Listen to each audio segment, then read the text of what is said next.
ভাবুন তো, পৃথিবীর প্রায় প্রতিটি প্রাচীন সভ্যতায়, যেমন মেসোপটেমিয়া, ভারত, চীন, গ্রিস, এমনকি বাইবেল পর্যন্ত, সবার কাছেই আছে এক ভয়াবহ মহাপ্লাবনের গল্প। এটা কি শুধুই কাকতালীয় নাকি অন্য কিছু? দেখতে গেলে এই গল্পগুলোর মূল ধারণা একই। দেবদেবী যেমন মানবজাতিকে শাস্তি দেন প্লাবনের মাধ্যমে, ঠিক তেমনই একজন সৎ ব্যক্তি বা পরিবারকে বাঁচিয়ে নতুন করে সৃষ্টির সুযোগও দেন। যেমন আব্রাহামিক ধর্মে নোয়ার নৌকা, হিন্দু ধর্মে মনুর নৌকা, মেসোপটেমিয়ায় উটেন পিস্তেম, গ্রিকে ডিউক্যালিয়ান, আর চীনে গুনউইন প্লাবন। আসলে এই উপাখ্যানগুলি প্রায়শই শুদ্ধিকরণ, নতুন সূচনা বা ঐশ্বরিক পুনর্বিন্যাসকে বোঝায়। কিন্তু কেন এত মিল?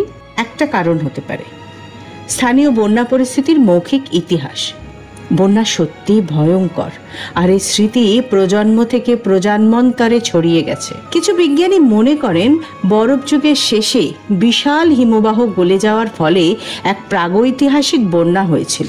এই বন্যা হয়তো অনেক প্রাচীন সভ্যতাকে প্রভাবিতও করেছিল, আর তাই গল্পে এত মিল। ঐশ্বরিক শাস্তি, নির্বাচিত কিছু মানুষের বেঁচে যাওয়া, এমনকি প্রাণীদের জোড়ায় জোড়ায় রক্ষা করার ধারণাও অনেক গল্পে আছে। তাহলে কি সত্যিই একসময় পৃথিবী জুড়ে এক ভয়াবহ মহাপ্লাবন হয়েছিল, যার স্মৃতি আজও মানুষের চেতনায় মিশে আছে? এ বিষয়ে আপনার কি মত? কমেন্ট বক্সে জানান। আর এমন আরও অজানা রহস্য জানতে আজই সাবস্ক্রাইব করুন আমাদের চ্যানেলটিকে।